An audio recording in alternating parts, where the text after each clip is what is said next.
प्रभु नाम गौरव हो मैंने आज संध्यार अल्प समय प्रभुकर वाक्य को ध्यान करने को जीवा आसतु आज ध्यान निमंते जो वाक्य माने पाठ करवा आपण माने पाइबे द्वितीय करंथिय तार 10 पर्व द्वितीय करंथिय 10 पर्व 3 पदरु 5 पद मैंने पढ़ा 3 रु 5 ख्रीष्टीय जीवन गोटे युद्धर जीवन अटे जदिव आम माने शारीरिक भाव अस्त्र शस्त्र घेनी युद्ध कला परी देखा न जाई पारू किंतु आमानक मध्यरु अधिकांश ए प्रकार आमाने अनुभव करुथिबा जे प्रति मुहूर्त गोटे संघर्षर मुहूर्त अटे प्रभुंकर सहभागिता को प्रभुंकर उपस्थिति को आमानक जीवन रे बजाय रखिबा पई आमानक गोटे संघर्ष दे जिबा पड़े गोटे संघर्ष दे आमानकु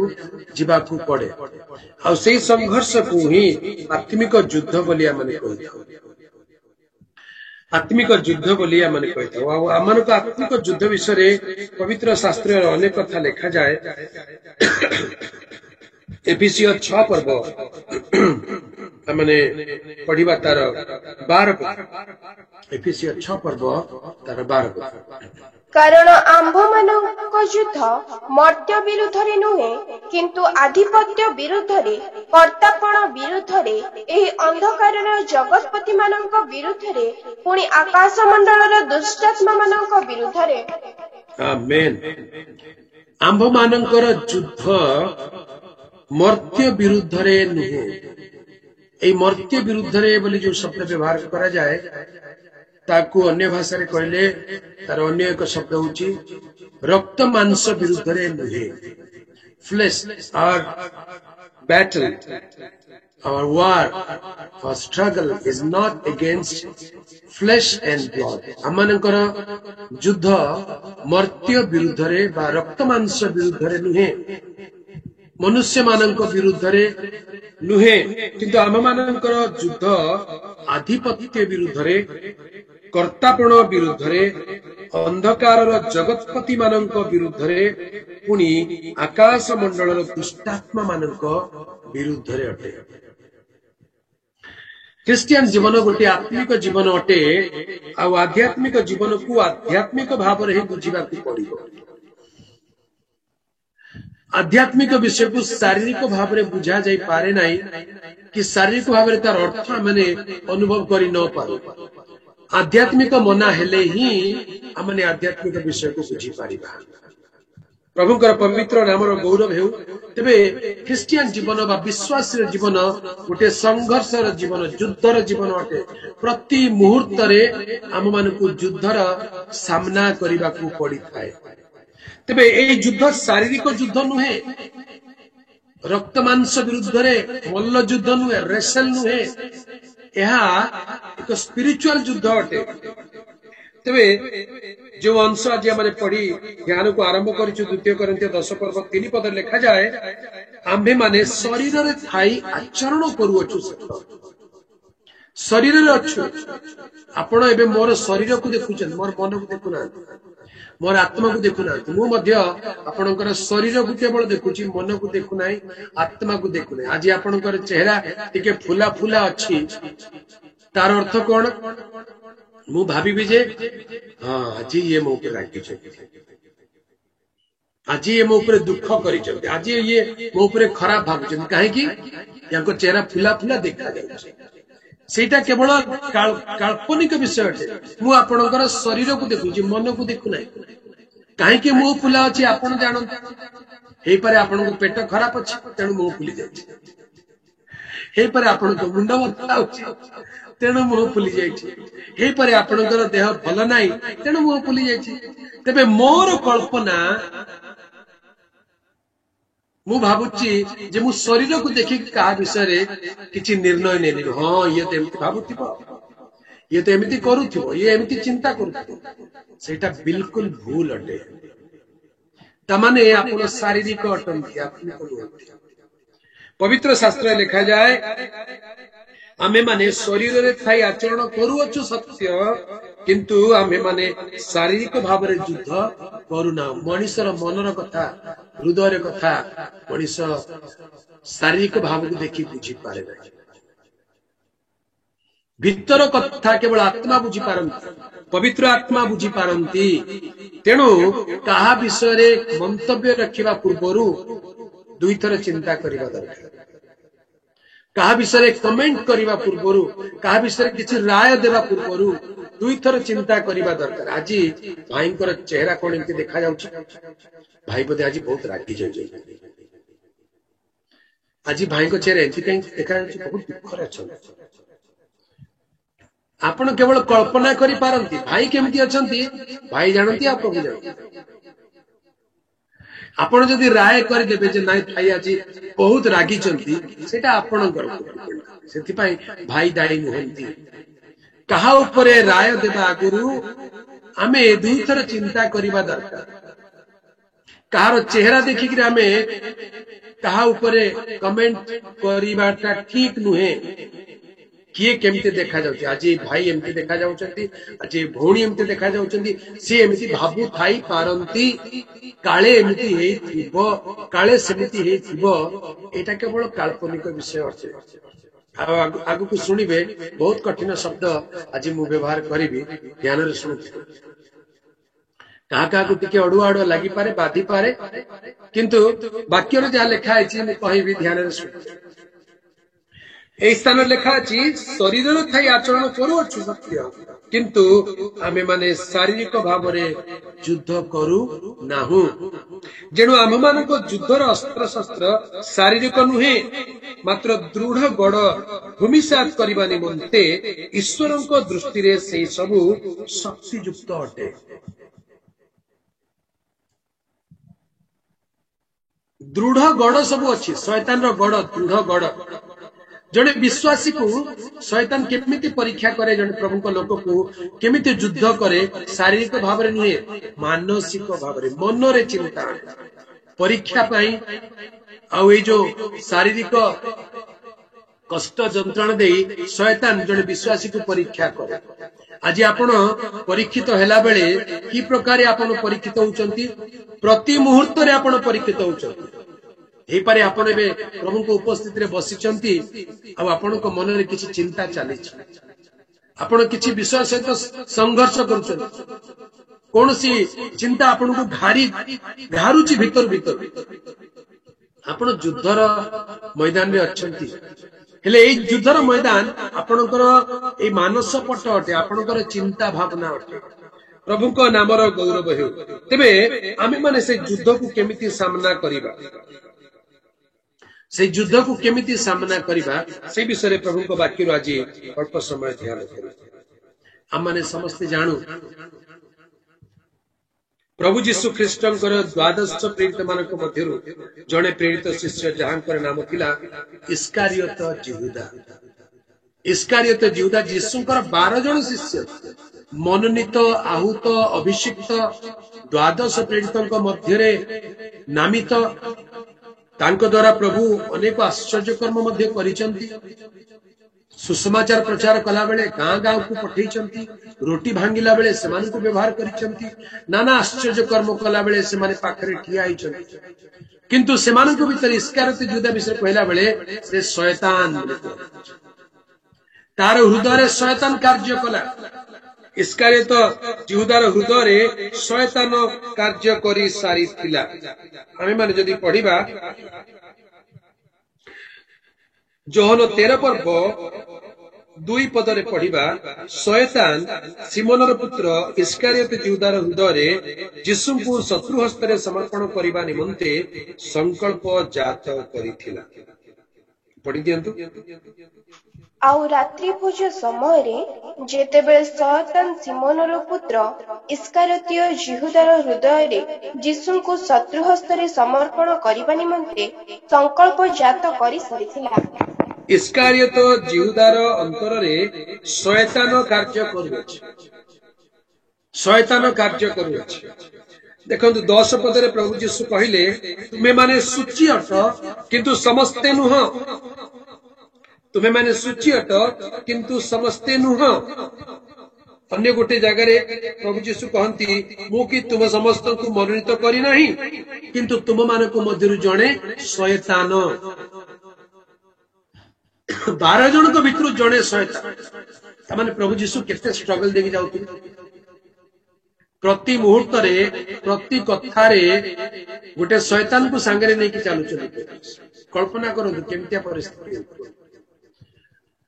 इस्कारियोत यहूदा प्रति मुहूर्त ता हृदय शयतान कार्य करुची शयतान को एक्सेस अच्छी ता हृदय भीतर को सेमितिया लोक जीशु को पाखरे अछि द्वितीय आमे माने देखु आउ जणे व्यक्ति को मध्य प्रभु जीशु शयतान बोली कहिसंती 12 प्रेरित मानक मध्यरु आउ जणे को मध्य प्रभु जीशु शयतान बोली कहिसंती काहाको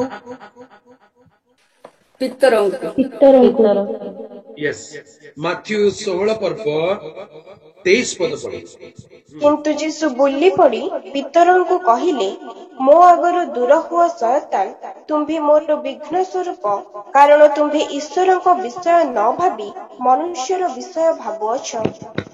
वाह प्रभु जीशु ख्रीस्ट दुईटा शैतान को लेके सांगरे बुलुचंती गोटे बाम पाखरे आ गोटे डाहाण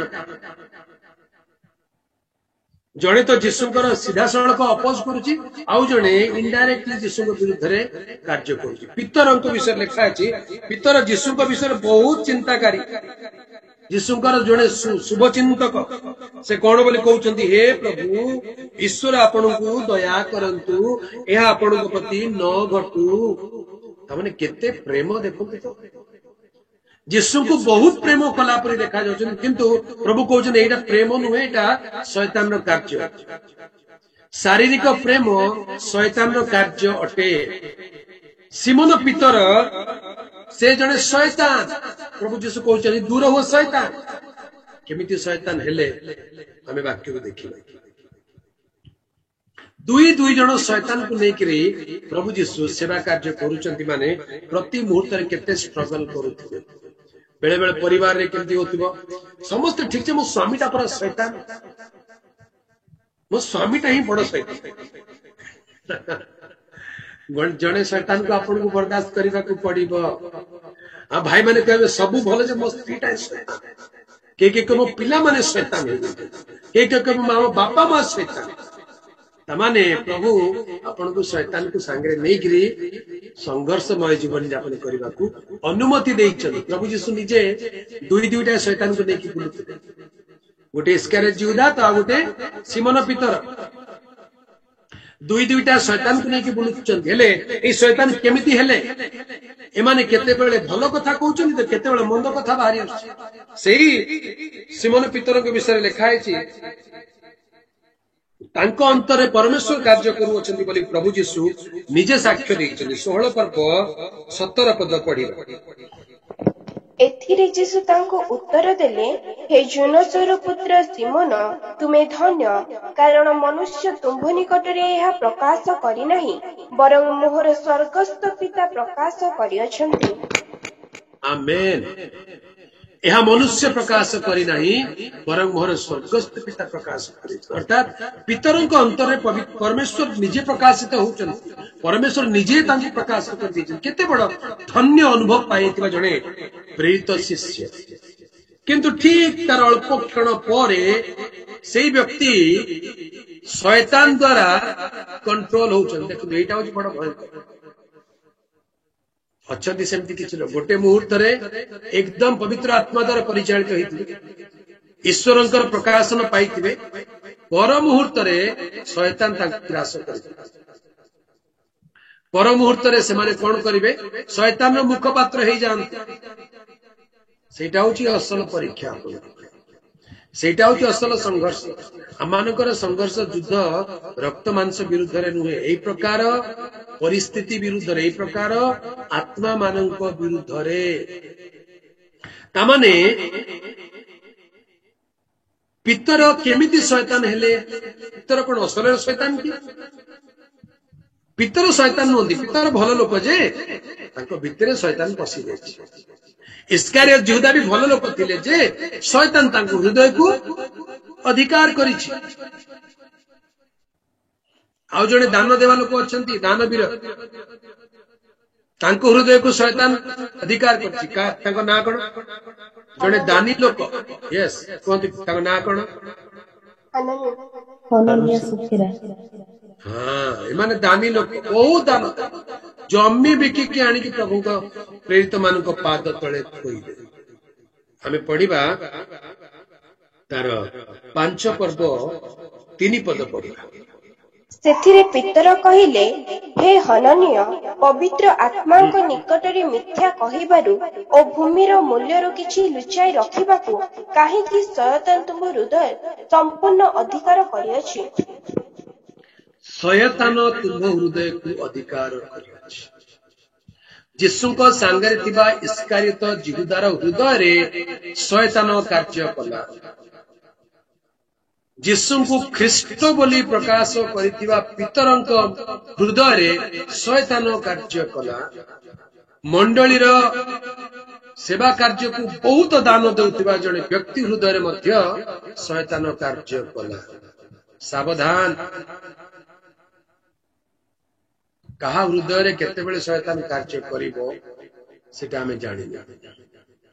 ଏଇଟା ହିଁ ବଡ ପରୀକ୍ଷା। ପରୀକ୍ଷା ବା ଶତ୍ରୁ ବାହାରୁ ଯଦି ଆସନ୍ତା ତାହେଲେ ସହଜରେ ଚିହ୍ନି ହେବ, ହଁ ଏଇଟା ଗୋଟେ ଶତ୍ରୁ, ଇଏ ଆମ ବିରୋଧୀ, ଇଏ ଆମ ମଙ୍ଗଳ ଚିନ୍ତା କରନ୍ତି ନାହିଁ, ଇଏ ଆମ ବିରୁଦ୍ଧରେ କାର୍ଯ୍ୟ କରନ୍ତି ବୋଲି ଆମେ ଜାଣିପାରିବୁ। କିନ୍ତୁ ଅତି ନିକଟତର ବ୍ୟକ୍ତିତ୍ୱ, ଅତି ଆଧ୍ୟାତ୍ମିକ ବ୍ୟକ୍ତିତ୍ୱ, ଅତି ଦାନଶୀଳ ବ୍ୟକ୍ତିତ୍ୱ, ସେଇ ପ୍ରକାର ବ୍ୟକ୍ତିକୁ ମଧ୍ୟ ଶୟତାନ ଅଧିକାର କରିପାରେ। ସେଇ ପ୍ରକାର ବ୍ୟକ୍ତିକୁ ମଧ୍ୟ ଶୟତାନ ଅଧିକାର କରିପାରେ ଆଉ ଆତ୍ମିକ ଯୁଦ୍ଧରେ ଆମମାନଙ୍କ ବିରୁଦ୍ଧରେ ଠିଆ କରାଇପାରେ। ପ୍ରଭୁଙ୍କର ପ୍ରିୟ ଲୋକମାନେ, ଏଥିପାଇଁ ଏହି ଆତ୍ମିକ ଜୀବନ ଗୋଟିଏ ସଂଘର୍ଷମୟ ଜୀବନ। ମନୁଷ୍ୟର ଶତ୍ରୁ କିଏ ହେବ? ମନୁଷ୍ୟର ଶତ୍ରୁ ବାହାର ଲୋକ ହେବେ ନାହିଁ, ତାହାର ନିଜର ପରିଜନ ଲୋକ ହିଁ ତାହାର ଶତ୍ରୁ ହେବେ। ମାଥ୍ୟୁ 10 ପର୍ବ 36 ପଦ। ଆଉ ମନୁଷ୍ୟର ନିଜ ପରିଜନ ହିଁ ତାହାର ଶତ୍ରୁ ହେବେ। ମନୁଷ୍ୟର ନିଜ ପରିଜନ ହିଁ ତାହାର ଶତ୍ରୁ ହେବେ। ଶତ୍ରୁ ବାହାରୁ ଆସିବେ ନା, ନିଜ ପରିଜନ ହିଁ ତାହାର ଶତ୍ରୁ ହେବେ। ତେଣୁ ଆତ୍ମିକ ଜୀବନ ପାଇଁ ବାଧକ ସାଧିବେ। ସେମାନେ ଜଣେ ବ୍ୟକ୍ତିକୁ ଆତ୍ମିକ ଜୀବନ ବଢିବାକୁ ଦେବେ ନାହିଁ। ନିଜର ପରିଜନ ହିଁ, ନିଜର ବାପା ହିଁ, ନିଜର ମା ହିଁ, ନିଜର ବନ୍ଧୁ ବାନ୍ଧବ, ନିଜର ପରିଚିତ, ଯାହାକୁ ଆପଣ ଅତି ଅନ୍ତରଙ୍ଗ ଭାବୁଛନ୍ତି, ସେଇ ବ୍ୟକ୍ତି ହିଁ ଆପଣଙ୍କ ଆତ୍ମିକ ଜୀବନରେ ବାଧକ ସାଜିବ। ପରିଜନ ହିଁ ଶତ୍ରୁ ହେବେ। ଆମମାନଙ୍କର ଯୁଦ୍ଧ ରକ୍ତ ମାଂସ ବିରୁଦ୍ଧରେ ନୁହେଁ। এই ସବୁ ସ୍ପିରିଚୁଆଲ ୱାରଫେୟାର, ଆତ୍ମିକ ବିଷୟ, ଶୟତାନ ସେମାନଙ୍କୁ ଅଧିକାର କରି ବ୍ୟବହାର କରେ। ଶୟତାନ ସେମାନଙ୍କ ମୁଖକୁ ବ୍ୟବହାର କରେ। କେମିତି ବ୍ୟବହାର କରେ? ମାନେ ଏଫେସୀୟ 2 ପର୍ବରେ ପଢିବା। ଏଫେସୀୟ 2 ପର୍ବରେ ଲେଖାଯାଏ ଯେ ଅନାଜ୍ଞାବହ ସନ୍ତାନ ମାନଙ୍କ ଉପରେ ଏବେ ହିଁ କାର୍ଯ୍ୟ କରୁଅଛି।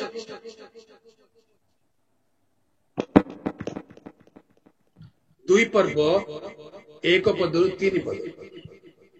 ଏହି ସଂସାରର ଭାବ ଅନୁସାରେ ପୁଣି ଆକାଶମଣ୍ଡଳ ରାଜ୍ୟର ଅଧିପତି ଅର୍ଥାତ୍ ଯେଉଁ ଆତ୍ମା ଏବେ ହିଁ ଅନାଜ୍ଞାବହ ସନ୍ତାନମାନଙ୍କ ଠାରେ କାର୍ଯ୍ୟ ସାଧନ କରୁଅଛି, ତାହାର ଇଚ୍ଛାନୁସାରେ ତୁମ୍ଭେମାନେ ମଧ୍ୟ ପୂର୍ବରେ ଆଚରଣ କରି ଅପରାଧ ଓ ପାପରେ ମୃତ ଥିଲ। ସେହି ଅନାଜ୍ଞାବହ ସନ୍ତାନମାନଙ୍କ ସହିତ ଆମ୍ଭେମାନେ ସମସ୍ତ ମଧ୍ୟ ଏକ ସମୟରେ ଆମ୍ଭମାନଙ୍କ ଶାରୀରିକ ଅଭିଳାଷାନୁସାରେ ଜୀବନଯାପନ କରି ଶାରୀରିକ ଓ ମାନସିକ କାମନା ପୂର୍ଣ୍ଣ କରୁଥିଲୁ। ପୁଣି ଅନ୍ୟମାନଙ୍କ ପରି ସୁଦ୍ଧା ସ୍ୱଭାବତଃ କ୍ରୋଧର ପାତ୍ର ଥିଲୁ। ଆମେନ୍। ଧ୍ୟାନରେ ଦେଖନ୍ତୁ, ଅନାଜ୍ଞାବହ ସନ୍ତାନ ମାନଙ୍କ ଠାରେ କାର୍ଯ୍ୟ ସାଧନ କରୁଅଛି, ଏବେ ମଧ୍ୟ କାର୍ଯ୍ୟ ସାଧନ କରୁଅଛି। ଆମେ ଯେତେବେଳେ ପ୍ରଭୁଙ୍କର ଅନାଜ୍ଞାବହ ହେଉ, ସେତେବେଳେ ଶୟତାନ ଆମମାନଙ୍କ ଜୀବନରେ କାର୍ଯ୍ୟ କରେ। ସ୍ପିରିଚୁଆଲ ବିଷୟ, ଆତ୍ମିକ ବିଷୟ ଗୋଟେ ଭିନ୍ନ ବିଷୟ ଅଟେ। ପ୍ରଭୁଙ୍କର ପ୍ରିୟ ଲୋକମାନେ, ଆମେ ଦେଖିବା ପବିତ୍ର ଆତ୍ମାରେ ପୂର୍ଣ୍ଣ ହେଲେ, ଦେଖନ୍ତୁ, ପବିତ୍ର ଆତ୍ମାରେ ପୂର୍ଣ୍ଣ ହୋଇ ପ୍ରଚାର କରିବାକୁ ଲାଗିବେ। ପ୍ରେରିତ 4 ପର୍ବ 8 पद तेथिरे पितर पवित्र आत्मारे पूर्ण होई कहिबाकू लागिला। प्रभु का नाम गौरव हो। पितर पवित्र आत्मारे पूर्ण होई कहिले यार अपोजिटटा कौन हबो, यार विपरीतटा कौन हबो? जदि जड़े लोक पवित्र आत्मार पूर्ण होई की कथा कहि पारे ताले जड़े लोक अपवित्र आत्मारे मध्ये पूर्ण होई की कथा कहि पारे। प्रभु जीशु सेति पई पितर विषय कहले जे पिता तुमको प्रकाश करि अछंती। ईश्वर को आत्मा रे पूर्ण होई की से कथा कहउतिले, किंतु पर मुहूर्त रे कोन हैला पवित्र आत्मा को जगह रे शैतान कार्य करिबा के तमाने देयर इज ए चांस कि आमे माने पवित्र आत्मा को द्वारा पूर्ण होई की कथा कहि पारू किंबा शैतान मध्य बसवर्ती करि पारे। सावधान हेबा दरकार। शैतान को स्थान दियो नहीं, शैतान को स्थान दियो नहीं। तामाने शैतान स्थान खोजुची। प्रभुंकर प्रिय लोक माने आमे माने शैतान को स्थान न देउ। एफिसियो 4 पर्व लिखा अछि सूर्य अस्त हेबा पूर्व क्रोध परित्याग कर, शैतान को स्थान दियो नहीं। पढ़ि दियंतु। क्रोध हेले पाप कर नहीं, सूर्य अस्त न हेउ क्रोध परित्याग कर, पुणी शयतान को स्थान दियो नहीं। तमाने शैतान स्थान खोजुची। आत्मिक लोक मानक भितरे शैतान स्थान खोजुची। विश्वासी मानक अंतर रे शैतान स्थान खोजुची। प्रभुकर प्रिय लोक माने आमे निजको निजे टिके परीक्षा करू। आमे पवित्र आत्मा को द्वारा व्यवहृत हेबा को इच्छा करूछु ना शैतान द्वारा व्यवहृत होछु? चांस रही छे। आमे साधारण निमित्त मात्र। आम ऊपर पवित्र आत्मा मध्य कार्य करके व्यवहार करि पारंती किंबा सुजोग पाइले शैतान मध्य हमको व्यवहार करि पारे। पितर को परमेश्वर का आत्मा प्रकाश करदेले अल्प मुहूर्त पर शैतान मध्य तांको आक्रांत करिकरी यीशु को विरुद्ध रे किया। सावधान।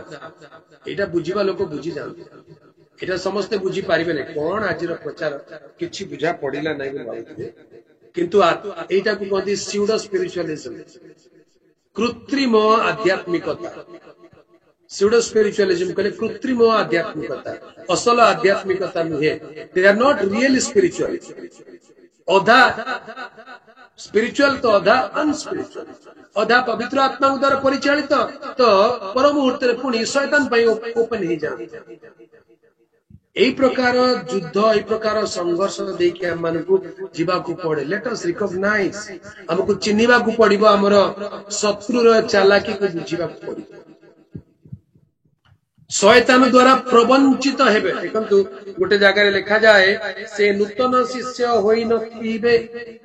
प्रथम तिमोथी रे लिखा अछि जे से नूतन शिष्य होई नथिबे, प्रथमे से परीक्षित हुअन्तु आउ नहेले से कोन हेबो। 3 पर्व 6 पद पढ़िबो। से नूतन शिष्य होई नथिबे, काले असार कर्मी होई शयतान सदृश दंडग्रस्त हेबे। 7 पद ताहांकर मध्य बाहर लोकंक ठारे सुख्याति प्राप्त हेबा आवश्यक, काले से निंदा पाई शयतानर फांदरे पड़िबे। ध्यान दियो। एठी लिखा अछि जे दुईटा चांस, दुई प्रकार शैतान जणकु निजर बसवर्ती करि पारे। केमिति? से नूतन शिष्य होई नथिबे, काले असार गर्वी होई शैतान सदृश दंडग्रस्त। असार गर्व आसिले शैतान पालटी छिबे, शैतान परि दंडग्रस्त। चांसेस अछि शैतान आपन को असार गर्वी करबा पई चेष्टा करबा। आपन को पर केई नाहंती। भौणी तम पर आउ केई ना। तमे बहुत सुंदर, तम स्वर बहुत भल। असार गर्वी करबा पई चेष्टा करी। आ जे से गर्व रे पड़ी गला से पूरी परी फुलिबो। जेमती पूरी बनांती घरे घरे नहीं कि गरम तेल जेतिकी गरम थिबो तेल रे से पके देला माने प्रशंसा द्वारा मनुष्य परीक्षित हुए फुल्ली जानते। प्रशंसा सुनिले लागे जे हाँ मो सत कहल मु कौन भावुच कि मु कौन साधारण लोक बस असार गर्भी हेले शैतान सदृश दंडग्रस्त हुअन्ति शैतान पापटा कौन थिला गर्भ बेले बेले कहते भौणी आपण परी प्रार्थना करी आउ ना आपण परी ना एते भल दीदी आउ ना मौसी आउ ना आपण बहुत चिंता कर आपण बहुत दान दौच आपण बहुत प्रार्थना करुच बस फुले देवे से फुलवा लोक बहुत अच्छा बहुत गरम तेल जमती पूरी छणा जाए सेमती किसी लोक प्रशंसा फुले दिए तबे कौन हुए मनुष्य प्रशंसा रे परीक्षित हुए प्रशंसा आसीगो आउ मनुष्य प्रशंसा रे भासी जीवा को आरंभ जिते बेले प्रशंसा आसे सावधान ही जाओ हे प्रभु सत्तरे केमिति ताले प्रभु तुमको धन्यवाद सत्तरे जदि मु एते भल हेई गली प्रभु ताले तुमको धन्यवाद मु जाने मु भल नुहे तथापि लोक जदि कहउछन आपण भल बोली ताले गौरव प्रभु को जाओ प्रभु को नाम गौरव एठी से नूतन शिष्य होई नथिबे काले असार गर्भी होई शैतान सदृश दंडग्रस्त हेबे जने विश्वासी केते बेले पिशासी हुए सेटा जानिबा बुझ पारले कि नहीं जने विश्वासी केते बेले पिशासी हे जीवो सेटा जानिबा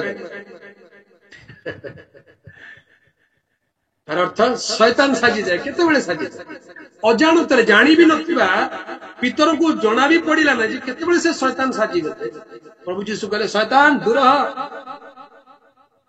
से पितर परवर्ती समय अनुताप करी कांदिले आ से शक्ति पाइले जे एबे हनानी को देखि कहउचंती तुम भीतर शैतान काम करे देखो प्रभु को नाम गौरव हेउ आउ जनक विषय मध्य लिखा जाए अल्लीमा बोली जने लोक शैतान द्वारा शैतान पुत्र शैतान द्वारा बंधा होइतिबार मु देखुची पाउल जन को कहिले स्वर्गीय पाउल पाखे जो प्रचार करुथिले केतरे लिखा है प्रेरित पुस्तक तार 13 पर्व 9 और 10 पद प्रेरित पुस्तक 13 पर्व 9 और 10 मात्र साउल जहाँ को पाउल मध्य कहती पवित्र आत्मा रे पूर्ण होई तांको निरीक्षण करी कहिले आरे समस्त प्रकार छल और धूर्ततारे परिपूर्ण और समस्त प्रकार धार्मिकतार शत्रु शैतानर संतान तुम्हें प्रभुकर सरल पथ को वक्र करिबारु कि क्षांत हेब नाही शैतानर संतान